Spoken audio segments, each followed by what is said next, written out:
我只是在暗区突围当了把书生，竟被龙国破格授予少将军衔。漂亮国更是派出 FBI 声称要暗害我，只因暗区突围空降南星，各国必须派出4人队伍进行实弹比赛，胜者国运昌盛，千秋万代；败者国运衰退，灾祸四起。本以为我国部队所向无敌，势必位居榜首，却不料比赛规定只允许学生参赛，那么是时候表演真正的技术。突然，一道低沉且威严的声音在我耳边响起，请参赛选手立刻前往仓库集中。广场上，年轻的特遣队员们面面相觑，神色慌张，竟无一人敢上前应战。然而我的嘴角却不合时宜的疯狂上扬，因为这里是还没被老鼠污染的干净赛区，所以作为一个练习时长2年半的暗区鼠，我只觉得那些所谓的各国强力选手，在自己面前稚嫩的就像是个新兵蛋子。龙国的未来由我来守护。一念至此，我紧握自己的身份牌，眨眼间便被传送到了备战仓库。还没来得及整理装备，我的脑海中便响起了一道机械提示音：恭喜宿主获得了欧皇系统，每次比赛开始前，宿主可自由选择出生点。顿时我无比震惊。要知道暗区突围的特色之一，便是开局出生地是随机的，靠近大型资源点的出生点，意味着选手能先人一步搜刮更多高价值物品。可以说，如果能够自选出生点，那等同于开局就掌握了主动权，简直恐怖如斯。若是宿主放弃自选出生点，则会自动转化成10%到50%的欧气值，并且宿主每开启一个暗区保险箱，也会增加10%到50%的欧气值。听完系统的进一步介绍后，我才知道所谓的欧气值有多牛掰。简单来说，不管是射击和投掷物的命中率，还是保险箱出大金的概率，都可以用欧气值来提升。如果欧气值能叠加到100%，那命中率和出金率也将是100%。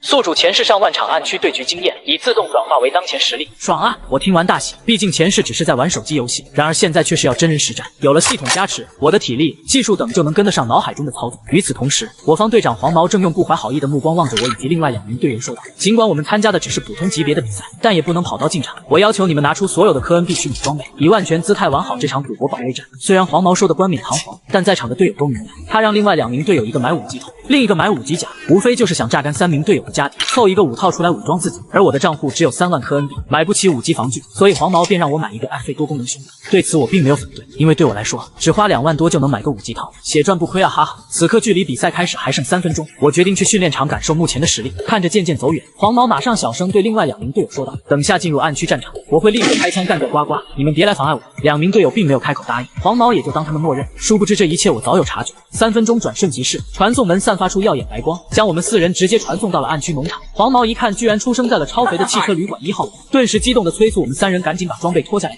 可黄毛刚一回头，就看到了战神起跳的我正挥舞着工兵铲攻向了他的脑袋。下一刻血溅四伏，被工兵铲爆头的黄毛应声倒地。我嘴一笑调侃道：你很优秀。随后捡起了黄毛的武器，虽然明白背刺队友将会带来的恶果，但我却一点也不慌。毕竟只要能带队赢下比赛，那我就是拯救龙国的大英雄，没人会计较过程。队友柳如烟审时度势，立刻举起双手表示道：我技术一般般，5级头给我也是浪费。哥，您要是不嫌弃的，您就拿去装备上。另外1名队友小帅也连忙表示：哥们，实不相瞒，我也早就看那个死黄毛不爽，哪怕你不动手，我也准备找机会做掉他。我再三确定这2名队友都是正常人后，带领队友开始直冲主客房，想着等下清完人机好给队友凑点基础装备。没过多久，3人便有惊无险地冲进旅馆，旅馆里的2位人机都被我一枪爆头解决。2人来不及拍我的马屁，就赶紧舔包换装。很快3人便来到了主客房门口，我嘴角止不住的上扬，只不过笑了2秒半后，见这2名队友没有丝毫要开门的意思，我不住问道：不是哥们，你们该不会没有主客房钥匙吧？众所周知，暗区的保险箱是更有机会出大金的，而绝大多数保险箱都被锁在了钥匙房中，只有使用对应的钥匙才能开门，继而开启房间里的保险箱。小帅无奈苦笑道：呱呱哥，我们只是垃圾老玩家，主客房钥匙太贵了，根本买不起。我顿时愕然，主客房钥匙的确是高手玩家必备。我下意识认为自己在玩的是个高端局，冷静下来才发现身边2名队友只是菜鸡。一番沟通后，我才了解到队友不仅没有主客房钥匙，就连隔壁201房的钥匙也没有。事已至此，我只能让2位队友去搜集物资，自己则是决定去抢马路上的免费保险箱。还好守在高点的断桥鸡哥居然没有开枪，那就说明马路上暂时没有其他玩家在场。我不再犹豫，直冲马路免保而去。周围游荡的鸡哥们瞬间察觉到了我的到来，一时间枪声四起。为了节省时间和物资，凭借着蛇皮走位轻松躲开了所有鸡哥的攻击，成功来到了位于马路上侧翻的货车旁边。为了保险起见，我朝着货车的位置丢出一颗烟雾弹，接着点开了货车后厢里的免保。我去，要来大的了！看着免费保险箱，我发现出货机制还是跟游戏里一样，会弹出一个搜索界面，而搜索界面则是出现了3个4格正方形的物体。按照我前世的记忆，这种保险布局有很大概率会出大金，只可惜前2个，一个是伞绳，另外一个是部队电台，没能开出大金，我有点失望。就在我准备将部队电台塞进背包就走的时候，剩下一个格子却给了我巨大的惊喜。哈哈，古董茶壶！我着实没想到普通农场的免保竟然摸出了价值45万科恩币的大兵。这暗区战场和传统枪战比赛不同，获胜条件并不是击败敌人，而是以搜索物资摸金为主，比的是对局结束后选手获得的物资价值大小。运气好的话，说不定整局比赛一枪都不用开，仅凭手中收集的物资价值也能获得不错的名次。所以我出了这个大金之后，虽然不能说是已经赢了，但起码已经立于不败之地。只要我能带着古董茶壶成功撤离，那龙国这场比赛的成绩就不可能是倒数。拿起古董茶壶的瞬间，我就迫不及待的想将其塞进自己的保险箱内，可找了半天才震惊的发现我居然没有保险箱。众所周知，暗区战场的保险箱可以保护贵重物品，所以哪怕我不幸阵亡或没有成功撤离，保险箱内的物品都能成功带出比赛，不会被别人舔包拿走。既然没有保险箱的话，我只能决定苟住不浪。将古董茶壶塞进背包之后，我飞快跑回到旅馆内部，跟柳如烟两人成功碰面之后，我刚想预警，却看到2名队友一副如临大敌的脸。我沉声问道：“来人了吗？”2人点头表示肯定。突然楼下传来一道轻微的脚步挪动声，不好，还有高手！停止射击！快放下脑子，跟我进入暗区爽文空间。我只是在暗区突围当了把书生，竟被龙国破格授予少将军衔。漂亮国更是派出 FBI 声称要暗害我，只因暗区突围空降难星，各国必须派出4人队伍进行实弹比赛。本以为我国部队所向无敌，势必位居榜首，却不料比赛规定只允许学生参赛。那么是时候表演真正的技术。那一道轻微的脚步挪动声，佩戴着指挥官耳麦的我十分确认，那就是真人压进度的声音。我本计划提前架驻点位当一波芝加哥，只是计划赶不上变化。就在我准备动身之际，马厩那边的队伍居然压了过来，因为他们亲里鸡哥的枪声被我听到。如果只是一支满编队的话，我尚且还有自信能够一穿四，但要是同时面对这2支队伍，仅靠我一人明显很困难。更何况我的背包里面还有大金茶壶，贸然钢枪的话，很容易就送快递。面对4面楚歌的处境，我果断决定当一波数数。为了确保这2支满编队一定会交，上2楼躲起来之前，我朝着1楼吧台的隐蔽位置丢了一颗脚步发生器。果不其然，2支满编队听到脚步声后顿时慌了阵，很快就互相遭遇转，并且开始交火。我这才带着2名队友趁乱进步上了2楼。这时柳如烟问出了心中的疑惑：“呱呱哥，咱们为什么不趁乱逃走？”我小声解释道：“作为专业鼠王，从来只蹲最后一轮，你们2个耐心等待，新装备已经发货，马上你们就可以去取件了。”紧紧跟随我步伐的小帅在进入楼梯旁边203房间后，见我半天不说话，便忍不住问道：“呱呱哥，咱们在等什么呀？等一位好心的开门师傅。”我邪魅一笑，抬起枪口，刚好能透过203的窗户瞄到斜对面201保险房的大门。与此同时，1楼的战斗已经结束，泡菜小队以牺牲2名队友的代价艰难战胜高丽小队。1楼厨房，泡菜小队队长朴载鹤对着队友李宣美说道：“宣美啊，去把201房给割开。”虽然李宣美知道朴载鹤有201的钥匙，可面对疯狗一般的队长，李宣美也只能选择默默吃下这个哑亏。片刻功夫，2人便来到201门口。朴载鹤扭头四下观望，在确定整个旅馆只有自己和队友后，朴载鹤立刻严肃地警告李宣美：“宣美啊，你先帮哥哥开201，但是你可千万不要偷偷摸保险箱，否则哥哥会很生气的哦。”知道了，欧巴。李宣美害怕的点头答应。看着朴载鹤扭头狂奔的方向，我不禁大吃一惊。他想独自去开主客房。这时柳如烟提议：“既然呱呱哥你坚信他是去开主客房，那我们不如放弃201，我们3人一起过去围殴他。”小帅提出更稳健的建议：“那老弟开不开主客房还不一定，但这老妹肯定会开201，我觉得还是稳一手，3个人一起蹲他吧。”虽然2人的建议都很有道理，但对我来说，不贪不是卡莫奈人，201和主客房我全都要。于是我马上将大部分投掷武器交给2名队友，让他们等下就靠投掷物往里灌。这边宣美正准备要开启201，同一时间朴载鹤已经来到主客房门口。他并不是迷信之人，但为了能开出大金，朴载鹤也只能学着自己前辈在门口卑微等候。别让我看见花巴托利花儿妈妈枯萎！我勒个去！我刚摸到主客房附近，就被正在祷告的朴载鹤吓了一大跳。见他如此虔诚，人帅心善的我也不好意思干扰，于是趁着对方闭眼祷告的间隙，我小心翼翼地压进步走到了大柱子的后面，静静等待着朴载鹤祈祷完后开门。这个角度相当完美，只要听到开门的声音，我立刻便能探头射击。咔嚓，悦耳的开门声如同天籁之音在我耳边响起，但我来不及陶醉，立刻探头抬起妹控的枪口瞄准朴载鹤，砰一枪爆头。朴载鹤还没来得及反应就被我磕秒。在我动手之后，柳如烟和小帅也果断出手，2人分工明确。小帅利用火焰瓶封锁201的门口，防止李宣美逃跑，而柳如烟则是将各种投掷物一股脑的全都丢进狭窄的201保险。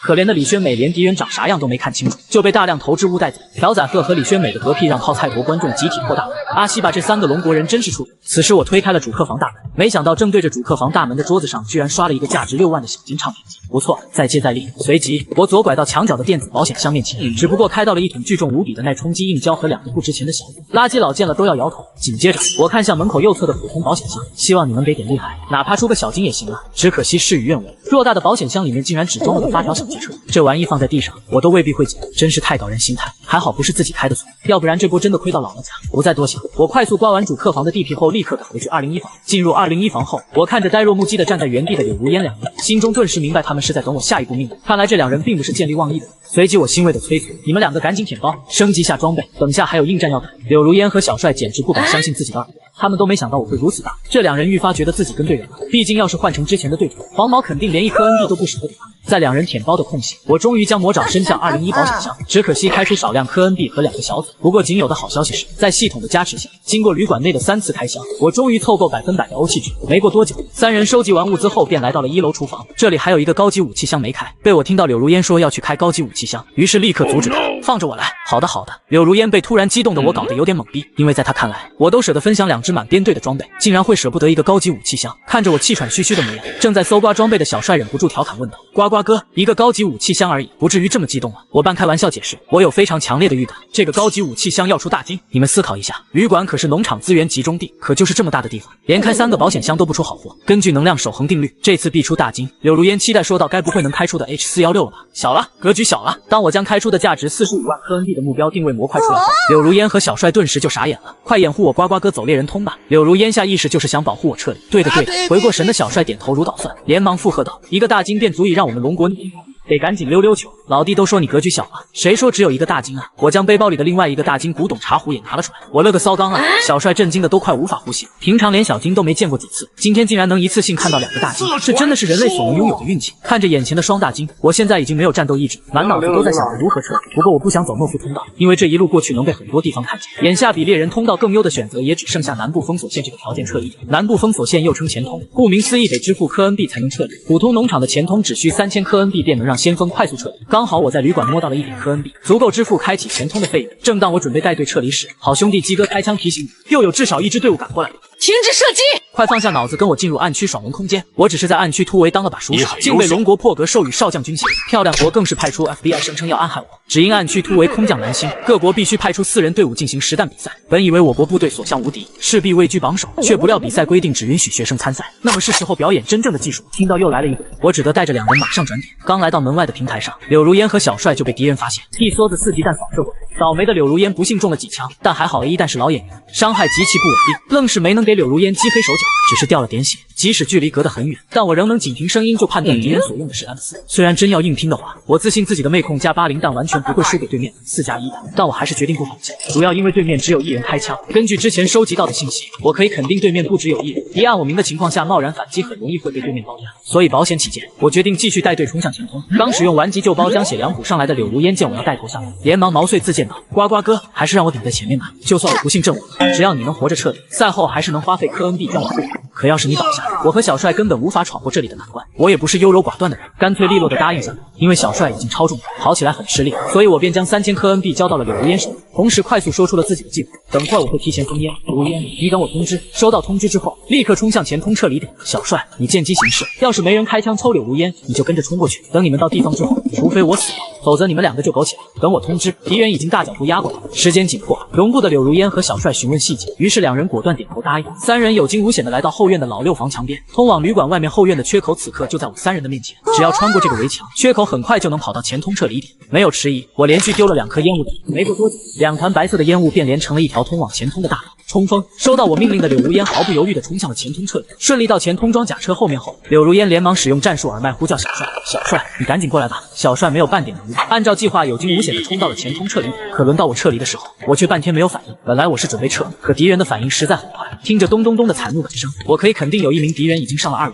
对方就算来得迟了一点，没能抓住小帅穿过缺口那一刻的完美开枪时机，但他肯定能看到小帅的背身，完全有机会给小帅来一梭子。可对方却并没有马上开枪。2秒半后，我立刻猜到了对方的想法，看来对方的胃口很大，想等待队友赶过来，配合队友一起围剿前通撤离点里的龙国小队。前通撤离点是一条死路，并且开启之后需要等待1分钟的时间，只有在后10秒留在前通撤离点的覆盖范围内，才能撤离出暗区战场。所以只要敌方几人配合得当，完全能够赶在龙国小队撤离之前将龙国小队全部歼灭。殊不知他们的所有想法都在我的预料之中。之所以我会让另外2名队友冲在前面，除了顾全大局的考虑以外，我还在想用队友调人，等敌方小队包抄龙国小队时，对面肯定没想到还有个老6。我窝在旅馆里听到敌人的脚步声正在靠近后，我便使用战术耳麦联系上了2名队友，交钱准备撤离，同时丢出脚步发生器。只要撤离点开启，那敌方队伍就会认为龙国小队已经全员到齐并准备开练，必然会着急进攻。老大他们开启撤离点了，我们快去包抄他们。尤西，龙国有句古话叫稀稀物种，不对，是叫做瓮中捉鳖。他们已经将自己逼上绝路，优势在我。不得不说，寿司小队整体水平的确比泡菜小队强很多。我心中感慨，要是换成朴载鹤，哪还有耐心等队友包抄支援？他肯定早就迫不及待地从2楼翻了下去，一个人跑去前通送死。寿司小队没有直接开枪扫射，而是确定龙国小队集中在一起，起后，才决定使用更稳妥的灌垒方式，想要炸掉位于撤离点内的柳如烟和小帅，并且2楼手持 M4的小日子一直守着高点，为队友提供远程火力支援以及警戒敌人偷袭。只不过他根本没有意识到敌人无序靠近，因为我就在他的脚下。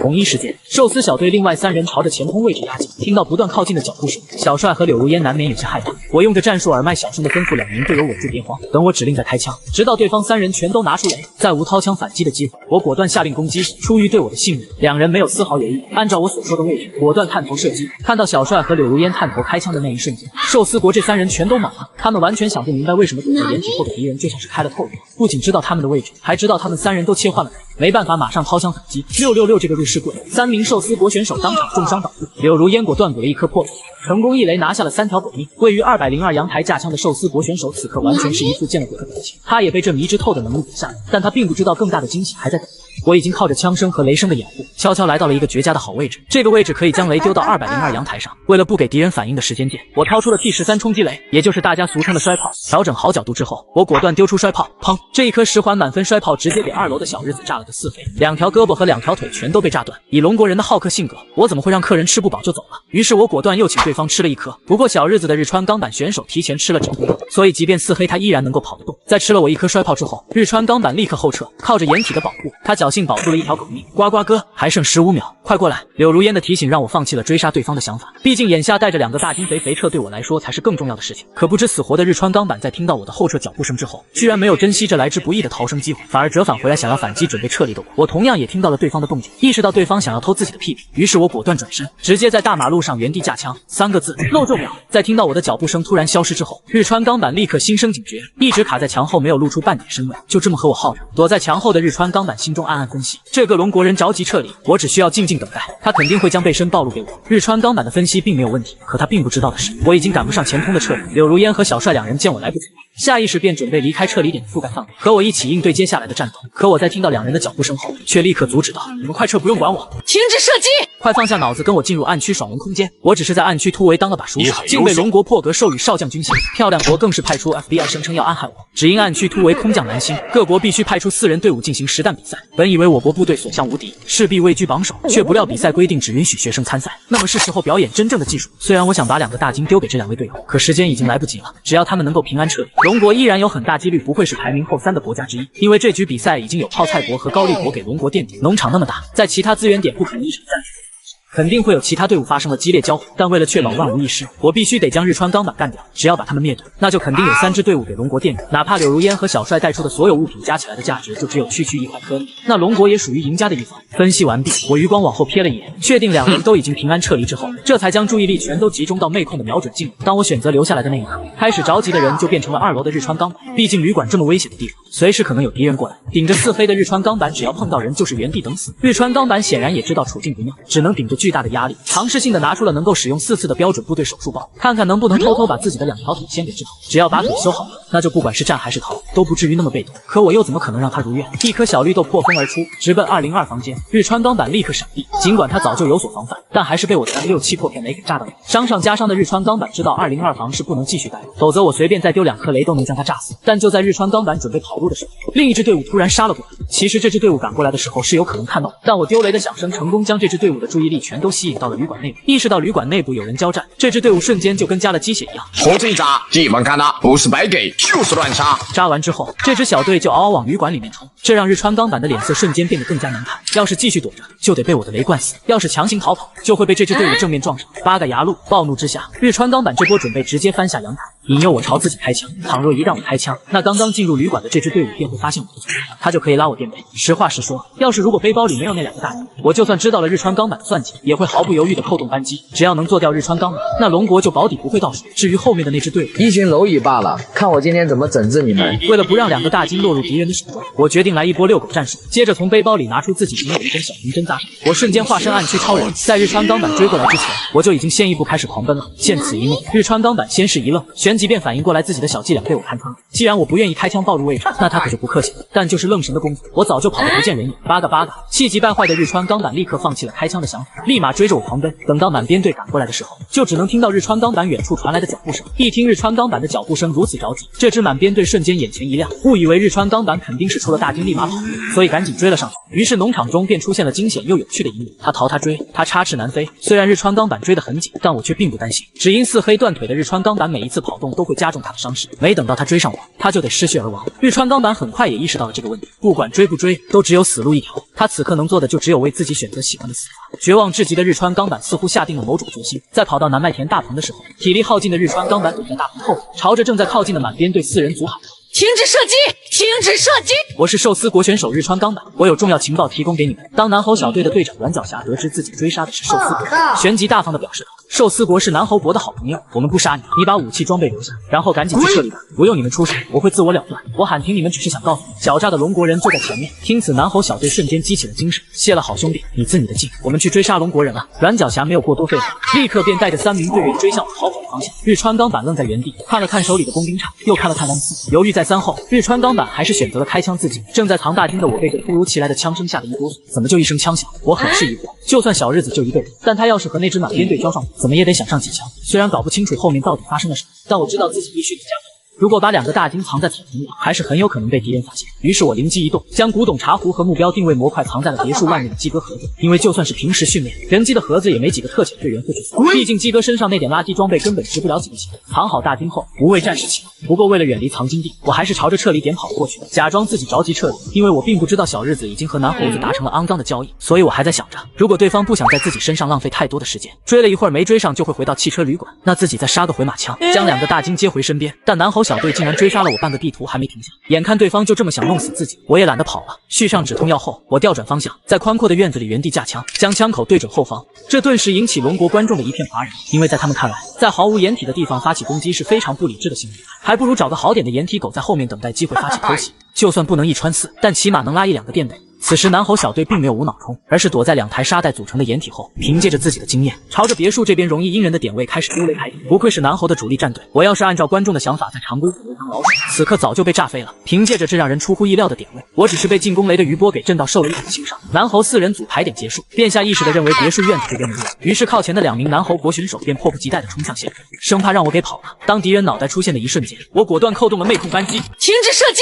快放下脑子，跟我进入暗区爽文空间。我只是在暗区突围当了把熟手，竟被龙国破格授予少将军衔。漂亮国更是派出 FBI 声称要暗害我，只因暗区突围空降蓝星，各国必须派出4人队伍进行实弹比赛。本以为我国部队所向无敌，势必位居榜首，却不料比赛规定只允许学生参赛。那么是时候表演真正的技术。当敌人脑袋出现的一瞬间，我果断扣动了妹控扳机，砰砰砰，瞬间爆头干掉对方1人之后，我立刻大拉到另一名正准备开枪反击的敌人头上，完成了爆头双杀，仅几秒就解决掉2名敌人。龙国观众们被我这一波天秀操作给帅的失声尖叫。不是哥们，你有这实力，不早点站出来为国争光，必须罚你当我男朋友，跟我每天击剑嬉戏。此时我虽然瞬秒对方2人，但并没有贪枪射击第3个人，因为对方第3人并没有暴露太多身位，我并没十足把握，就算能侥幸拿掉，但藏在暗处的第4人肯定能抓住这个机会。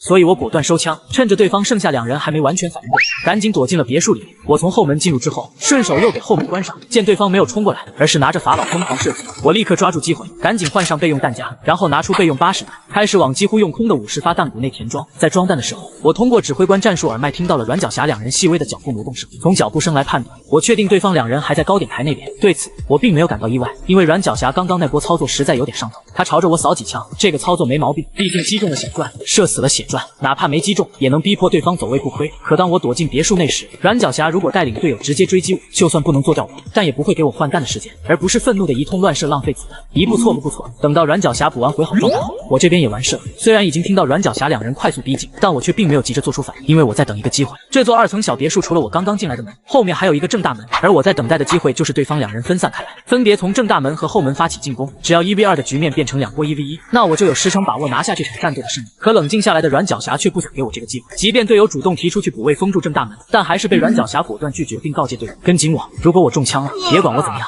立马给我朝着弹道射来的方向清空弹匣。到达后门的时候，阮角霞一脚踹开房门，然后立刻朝着屋内丢了一颗闪光弹。正在卡着墙壁后面进行直架的我看到投掷物飞了过来，只能转点躲避。我这一动立马被阮角霞两人发现。该死的龙国人，今天便是你的死期！自认为胜券在握的阮角霞朝着我所在的位置疯狂扣动扳机，我开枪进行反击，不紧不慢的回应。希望你的实力能像你的嘴巴一样强。因为双方都不敢大陆身位，并且都躲在墙壁后面，所以起头试探性的回合制射击，双方都没有占到太大的便宜。后门那边位置狭窄，可以容纳2个人，但是却无法让阮角霞和队友在互相不影响于是开枪进行射击，但看到队长交火的这么快，那名南侯国队员实在闲不住，着急忙慌，好不容易找到了一个射击角度，可他刚探出脑袋，还没来得及开枪，就被我抓住了机会。那名南侯国队员瞬间胳膊中弹，紧张的躲回了掩体后面。你在干什么呀？阮角霞气得脸都绿了，自己在跟龙国人对枪，你不能开枪，难道不会丢雷炸一下？在阮角霞发飙的时候，我又抓住了这个机会，一颗大菠萝雷直接丢了过来，阮角霞只能赶紧拽着队友撤出了别。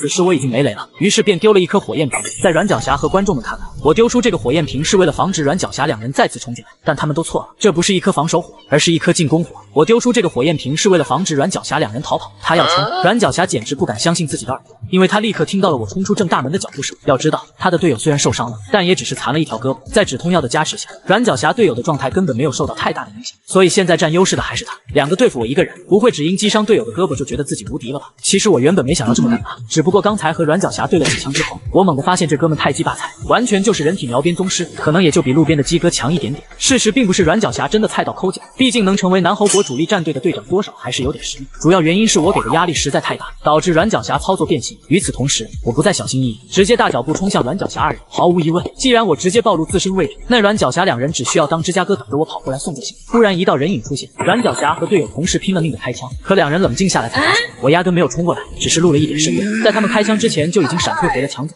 但就在2人放松警惕的时候，我再次出现，我骗，我在骗，我还骗。我鬼魅一般的身影以及顶尖的预判将阮角霞2人斗得跟孙子一样。就在阮角霞准备带着队友主动出击的时候，我的身影再次出现。上了这么多次当的2人潜意识里依然认为这依旧只是假的，因此他们的反应也不再那么集中。不过这一次我确实来真的，砰砰砰，我一梭子将阮角霞前面的队友秒掉了。在阮角霞反应过来之前，我再次躲回到了掩体后面。气急败坏的阮角霞当即无能狂怒，嘶吼道：“该死的龙国人，我要你死啊！”失了智的阮角霞在愤怒的驱使下直接向我莽去，而我则是来了一波正反手教学。既然阮角霞不懂直架的精髓，那我就大方的教他一回。抬枪预瞄，屏住呼吸，静候敌人的出现。看到敌人出现的一瞬间，果断扣动扳机，砰砰，我只用2颗子弹就把阮角霞爆头击杀了，终于解决了这批敌人。我想要立刻将自己藏起来的2个大金放回背包里，可就在我来到鸡哥盒子旁的一瞬间，一道微弱的蹭草声音让我全身汗毛都竖起。还有高手，我有点懵，自己进的不是普农吗？怎么变成老鼠台了？同一时间，躲在草丛中的伏地魔日川钢板冷笑道：“南侯国这帮蠢猴子肯定想不到我会炸死。”为了迷惑阮角霞4人，日川钢板贡献了自己这辈子所有演技。殊不知阮角霞压根没在乎他的死活。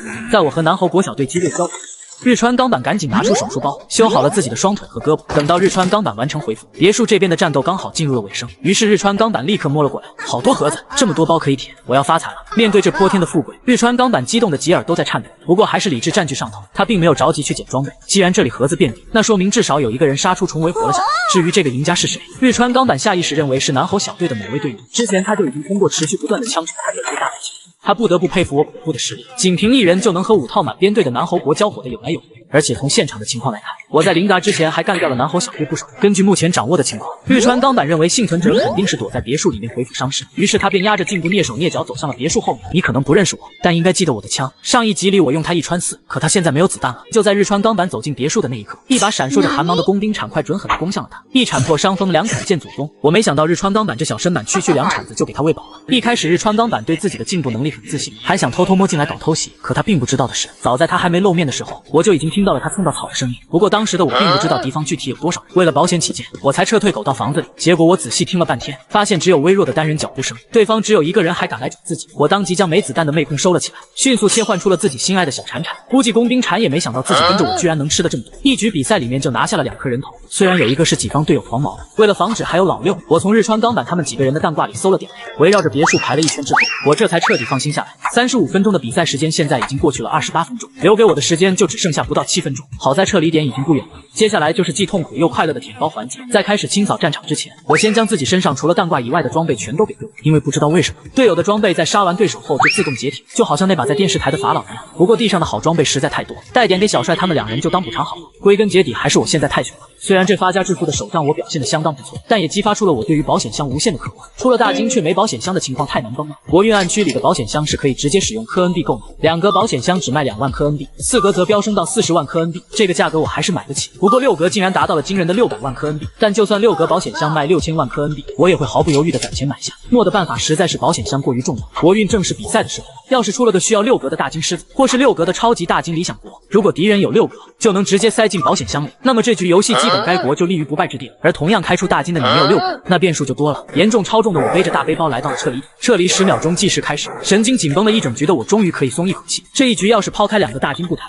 其他我还真没怎么去做，完全没时间去刮地皮，纯靠战斗灭了一些敌人，所获取的装备收益实在有限。毕竟选手们身上值钱的装备还是3大件，枪加头盔和护甲。然而这3件东西不仅沉重，而且占空间，我根本没办法全都塞到背包里一口气带走，所以我也只能选了完好的5级头和5级甲，然后带上软脚侠的法老外加他队友的完卡粉丝，再把其他敌人枪上的值钱配件拆一拆和扣点补，差不多就完成舔包了。撤离时间结束，刺眼的白光再次出现，待我再次睁眼，就发现自己回到了暗区仓库。让我没想到的是，柳如烟和小帅2人竟然还在暗区仓库里等着自己。我了个去，呱呱哥你是枪神附体了吧？这实力也忒吓人。见到我归来的小帅忍不住跑了过来，突然一道冰冷的提示声在耳边响起：冠军龙国全队累计收益160万科恩币，第2名南侯国全队累计收益2.7万科恩币。一听到被自己团灭的南侯国竟然是第2名，我不由一愣，这把清楚了。不过我很快便反应了过来，对面肯定有保险箱，这种时候有没有保险箱的差距就体现出来。倒数的3个国家分别是全场首先阵亡的高丽国小队，紧随其后的是泡菜国小队以及被南侯国灭掉的不知名小国。至于这3个国家需要为比赛失利支付什么样的代价，还得看龙国接下来的国运抽奖。按照国际惯例，国运抽奖的人选一般都是带队获胜的队长，柳如烟和小帅肯定不会争抢这份荣誉，所以代表龙国进行国运抽奖便自然是我。可就在我准备出去抽奖的时候，柳如烟却突然拦住了我，说道：呱呱哥，那个死黄毛还活着，而且他还要告你恶意伤害队友，说要你后半辈子在牢房里度过。我没有多说什么，只是嘴角微翘，大概明白什么情况。行走的50万。当我3人离开暗区仓库回到特遣局广场的那一瞬间，铺天盖地的闪光灯骤然亮起，晃得我3人根本睁不开眼睛。台下的记者们纷纷鼓掌喝彩。等到掌声逐渐停下后，我站到演讲台上，调高话筒音量，沉声说道：听说黄毛要送我去坐牢。此话一出，现场的媒体记者们顿时炸开，谁敢送我们的英雄去坐牢？看着被彻底激怒的记者，特遣局局长孙小川旋即表示会严肃调查事情真相。10几分钟后，孙小川宣布令人震惊的调查结果：黄毛这个狗东西居然已经投靠寿司国，寿司国向黄毛承诺，只要这局比赛帮忙演垮龙国，那他后半辈子的生活保证能够衣食无忧。说完调查结果，重新回到演讲台上的孙小川先是承认了自己的失职，然后又狠狠夸赞了我的丰功伟业，接着表示黄毛肯定会被判刑，这才平息了众人的怒火。插曲过后，就轮到我为国运抽奖，龙国全体人民的寿命增加0.8%。在众人的欢呼下，为了表扬我的巨大贡献，龙国特遣局给了我一连串奖励，同时还要举办一场庆功宴。不过我刚经历一场大战累得不行，所以简单吃饱喝足后就匆匆回到新分配的豪华宿舍。虽然我帮助龙国赢下这局的国运比赛，暂时没有了被踢出国运战场的危机，可龙国的这场胜利肯定让敌国愤恨不已，敌人肯定会在下一场比赛中对龙国展开更为猛烈的攻势。所以现在当务之急是要在下一场国运比赛开始前凑够600万科恩币，买上一个6个保险箱。一念及此，我随即握紧身份牌，立刻便穿越到了暗区仓库，没有半点犹豫，我直接将物资出售。一波操作下来，我已经从3万仓库的穷光蛋变成了够用125万巨款的小富翁。但这钱还没捂热，我就花了40万购买了一个4格保险箱。很无奈，毕竟我如果想要快速赚取科恩币，眼下首先考虑的办法就是农场跑刀，而跑刀的必需品就是保险箱。跑刀对于国运暗区空间来说已经不是什么新鲜。国运比赛开始前，选手可以组队或者单独前往各个地图，平时的对局虽然不会影响国运，却可以赚取科恩币为正式比赛累积本钱。与游戏不同的是，这里阵亡特遣会感受到真实的痛苦，持续阵亡复活将对人的精神状态是严重折磨，普通人根本无法承受。跑刀虽好，但是大部分人无法做到靠跑刀赚钱，所以大家普遍都是破产穷逼。还好我有欧皇系统，每隔几局我就必出一个大金，加上系统属性加成，勉强能承受阵亡痛苦。所以我已经选好了农场地图，关闭了队友选项之后，按下了对局匹配按钮，停止射击！快放下脑子跟我进入暗区爽文空间。我只是在暗区突围当了把熟手，竟被龙国破格授予少将军衔。漂亮国更是派出 FBI 声称要暗害我，只因暗区突围空降难星，各国必须派出4人队伍进行实弹比赛。本以为我国部队所向无敌，势必位居榜首。却不料比赛规定只允许学生参赛，那么是时候表演真正的技术。在开启跑道之前，我把农场钥匙给配了一遍，除了特别贵的没买。这一波下来花了30多万科 NB。正在我肉疼之际，系统已匹配好了对局。短暂的等待之后，呈现出农场图案的传线终于亮起了熟悉的刺眼光芒。我并没有选择出生点，但自己竟然刷到了马厩1号位。更让我惊喜的是，由于这一波没有选择出生点，系统竟然直接给自己加了50%的欧气值。短暂的激动之后，我提起工兵铲直奔马厩。马厩的战神鸡哥有点凶，看到我来了，二话不说给了我一梭子，避闪不及的我中了2枪，但好在腿没有断，只要不影响跑步，中2枪也不是什么大问题。马厩楼梯上来之后，我直奔保险箱而去，但在我开启保险箱的时候，被我无视的马厩战神显然是怒了。事实证明，无视马厩战神肯定是个非常不明智的选择。发怒的马厩战神上了2楼之后，对着正在开启保险箱的我就是一顿突突。要是换成普农其他鸡哥，我就是站着不动的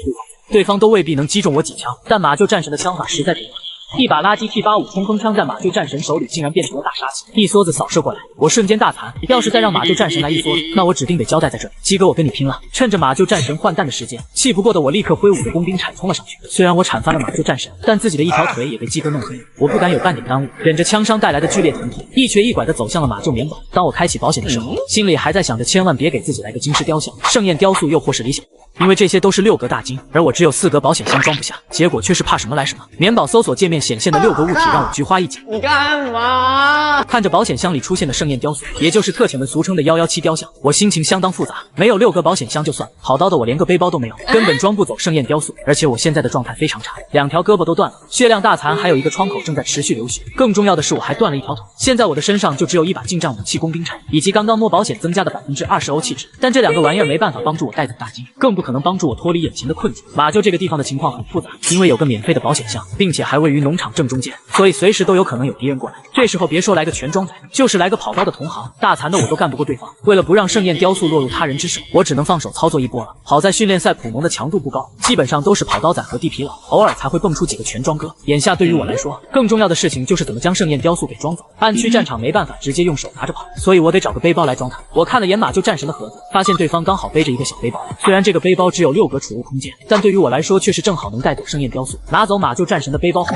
我还不忘拿走他的冲锋枪和弹管，毕竟我已经大残了，有把武器防身肯定要比赤手空拳更加稳妥。至于带上马厩战神的弹挂，除了里面有备用弹匣以外，我主要还是想从弹挂搜点要出来。所有地图的人机身上都有一定概率搜出廉价药品，但我现在没时间去搜马厩战神的口袋，更没时间去搜自己从对方身上扒下来的弹挂。我现在要做的就是迅速撤退。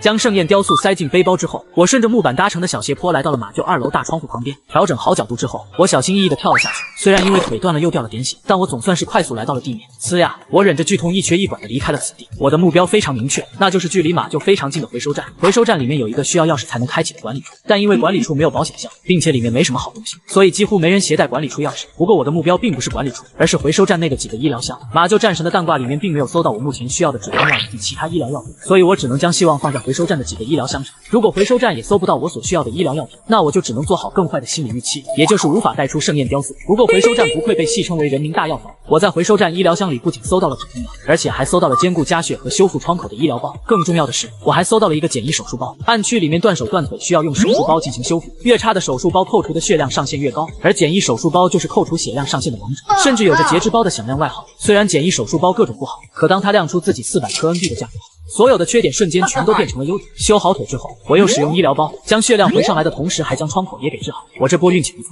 还搜到了一瓶浓缩镇痛剂。虽然不是老大带人的提神口服液，但我已经很满足了。此刻的我就在猎人通道旁边，但猎人通道一来还没开启，二来不能携带背包，所以我没得选择，只能赶紧冲向距离自己更近的通往北部山区概率撤离点。可就在我来到丝绸之路即将抵达撤离点的时候，却突然听到了一阵急促的脚步声。不是吧？这个时候居然让我遇到了马编队。我赶紧将背包丢到一旁的草丛，自己则是躲在另外一边。完了，哥们，今天就要交代在这儿了。老实说，在这么偏僻的丝绸之路上，基本就只有跑刀仔和地皮佬，但无论是任何一种人，一般都是单独行动，因为人一旦多了，那点本就可怜兮兮的微薄收益根本不够分。可当敌方4人出现在我面前的时候，我忍不住翻起了白眼。难怪这支4人满编队会贴着地图的边缘行动，原来就是一群实力跟人机不相上下的捞仔。虽然他们看起来也是全身穿满了装备，但他们身上的装备基本上都是从鸡哥身上扒下来的垃圾。这要是碰上正儿八经的全装大佬一梭子，就能把他们给秒了。只是揍他们非但赚不到钱，还得倒贴一波子蛋钱。就算我只有一把 T85 冲锋枪，也完全可以做出一波一穿四。但这种吃力不讨好的事情，我实在懒得浪费这个时间。只要对方没发现我和装有大金的背包，那我就当没看见他们。大家互不干扰，各自安好。可对方其中一人所说的话却让我浑身一颤。老哥，别跑那么快，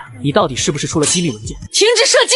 快放下脑子，跟我进入暗区爽文空间。我只是在暗区突围当了把熟手，竟被龙国破格授予少将军衔。漂亮国更是派出 FBI 声称要暗害我，只因暗区突围空降难星，各国必须派出4人队伍进行实弹比赛。本以为我国部队所向无敌，势必位居榜首，却不料比赛规定只允许学生参赛。那么是时候表演真正的技术，你到底是不是出了机密文件？好歹告诉我们一声啊！我勒个机密文件，这可是暗区里价值连城的物品，至少值个700-800万。我去，我也顾不上什么盛宴雕塑，这货要是真出了机密，那我说什么都得搏一搏。输了小亏，赢了那就是原地起飞。戴着小红帽头盔的男生并没有搭理那名队，但旁边的女队员却是咬牙切齿地说：“肯定是机密文件。”当时我们3个人一起搜的文件箱，我亲眼看到是个2格的金色物品，闪了一下，他手快给抢走了。4人小队里的小胖子拦在小红帽男生前面，渐渐地笑着说道：“大哥，我真没见过机密文件长什么样，你就行行好呗，拿出来让我们开开眼界。”另外一男一女赶紧附和，纷纷表示自己肯定不会去抢小红帽的机密文件。但在场的所有人，包括我在内心里都很清楚，只要小红帽把机密文件拿出来，那必然会遭到队友的背刺。好在小红帽不傻，并没有将东西拿出来，强忍着怒火解释道：“我真没出机密文件，这话我都说了1万遍，你们怎么就是不信呢？”看着4人之间的争吵味愈发浓烈，我的嘴角比 AK 还难压。以我对人性的了解，这4人之间必会内讧，而我要做的就是螳螂捕蝉，黄雀在后。另外一看这4个捞仔穷酸的模样，就不像是能买得起保险箱的样子。要是小红帽有保险箱，也就不至于这么热闹。正如我预料的一样，那3人见小红帽不识抬举，于是便气急败坏地暴露了真面目。但让我没想到的是，小红帽居然有点实力，只靠着一把 T85就成功反杀了3名不怀好意的队伍。不过小红帽的下场也很惨，毕竟4人贴得这么紧，根本没有太多的操作空间，避无可避的小红帽也受了不少伤害，此刻也只剩一口气了。啪！我一枪便轻松偷袭掉了只剩一口气的小红帽。激动的心，颤抖的手，我的机密文件你别走！路过装有盛宴雕塑的简易挎包时，我连看都没看一眼。没办法，机密文件的诱惑实在太大。可当我点开小红帽背包的时候，发现只是一个热成像模块，害我白高兴一场。不过一举跑刀竟能收获双大金，简直就是喵啊！捡回盛宴雕塑，我赶紧跑向撤离点，100万撤离。光是这一局的收益就让我朝着600万的目标狠狠迈出了一大步。修复好伤势后，我再次出发，一连搬了3天砖，在技巧和系统的双重加持之下，我终于是攒够了600万巨款。不过这3天时间里面，我的身体和精神都已经达到了所能承受的极限。暗区战场毕竟不是游戏，我所承受的所有伤痛和疲劳都是真实存在。要不是有系统加持，正常人早就崩溃了。攒够600万巨款后，我本想立马购买6个保险箱，可这3天积攒下来的疲惫却如同海啸一般将我彻底吞没。我躺到床上没几秒钟便沉沉睡去，也不知道睡了多久，我被突然震耳欲聋的钟声给惊醒。原来是新一轮的国运比赛即将开始。我来到特遣广场时，发现这里早已是人山人海。按照规则，正常情况下一般都是由上次获胜的队伍继续征战下一场国运比赛。由于黄毛已经拉去吃牢饭，这也就导致我的队伍里面出现了一个名额空缺。贴心的孙局长帮我找到了几名选手，任由我挑选。站在前方的骚气男满脸傲气的冷哼道：“还有什么好选？我们3个人都是这一批选手里的尖子，你让柳如烟和小帅这2混子滚蛋，这样就刚好能凑成4人满编队。”另外2人立刻出声附和，毕竟骚气男的提议符合他们2人的利益。而站在我身后的柳如烟和小帅面对如此过分的言论，却并没有选择反驳。虽然他们跟我相处的时间并不长，但3人毕竟是经历过生死的患难朋友，所以他们也不希望拖我的后腿。见我一点反应都没有，骚气男微微皱起眉头，急躁地催促他：“这还有什么好考虑的？赶紧同意啊！你不会是害怕我们3个太强会抢走你这个大英雄的风头吧？”本来我还在想着自己该怎么样婉拒对方，结果骚气男这话一出，我瞬间憋不住，我直接当着孙局长的面喷起了骚气男。我去年买了个表，上把生死局的时候怎么不见你出来装烂子？现在不是生死局了，你个废物又觉得你行了？骚气男被我这一波贴脸开大队的哑口无言，灰溜溜的带着人走了。孙小川顿时犯了恼：“呱呱，你没看上他们我可以理解，但总不能就你们3个去比赛吧？队友肯定还是要找一个的，否则其他国家的队伍都是满编队，只有咱们龙国只有3人残队，那也太吃亏了。”我只能继续观察台下的选手。就在我准备随便选一个的时候，目光突然又折返了回去。我诧异的看着一名长相酷似117的玩家脱口而出：“小红帽！”此人正是我农场跑刀攒钱16死的小红帽。我想选他，一方面是觉得他长相酷似117实在有缘，另外一方面则是因为对方不错的实力。对方贴脸1穿3的操作让我印象很是深刻。小红帽一脸懵逼：“啊，选我？人人都想要争抢的宝贵名额，竟然会幸运的落到自己头上。老大你好，我叫118。118有点颤颤兢兢的向我介绍，现在我的仓库还有2.7万颗 NB。提起这茬，118就心痛不已。好不容易从一个普普通通的特遣队员变成有机会为国出征的替补选手，为了让这一天到来时自己不会成为龙国小队的拖油瓶，118开始疯狂训练。他想要在提升实力的同时攒下一笔丰厚的家底，累死累活好几天，118终于是出了一个大金，结果却遭到了队友的背刺。对此，柳如烟和小帅不仅没有嫌弃，反倒安慰起了118，让他不要太过自卑。毕竟呱呱哥在首场龙国生死局的比赛中，可用资金也就3万颗 NB。见小红帽看向自己，我笑得难免有点心心虚，因为溜掉118并且抢走他大金的老鼠就是他这个队长。嘿嘿，他们说的对，谁还不是从1穷2白开始？赶紧介绍一下你的战绩吧。见老大这么温柔，且队友们都这么暖心，118感动的眼眶都有些红了。他控制着自己的情绪，赶紧介绍自己的战绩。我之前有过29场连胜，其中9场是青铜局，有3场1穿4的灭队成绩。哦对了，我还用人机的装备反杀过6套。可正在喝水的小帅差点没被呛死，大声喊道：“不是哥们，这118的实力这么强的吗？呱呱哥，你这回捡到宝了呀！”国运比赛即将开始，在众人的加油声中，我们4人一起穿越到了暗区仓库。到了仓库之后，118好奇地询问我：“老大，你是在哪一天训练的时候遇到我？怎么记不清了？”我只能装傻回答道：“我也记不清了，总不能说在一次机密局那天遇到的吧。”忽然，一连串刺耳的警报声不断在暗区仓库警报：寿司国、蛮猴国、泡菜国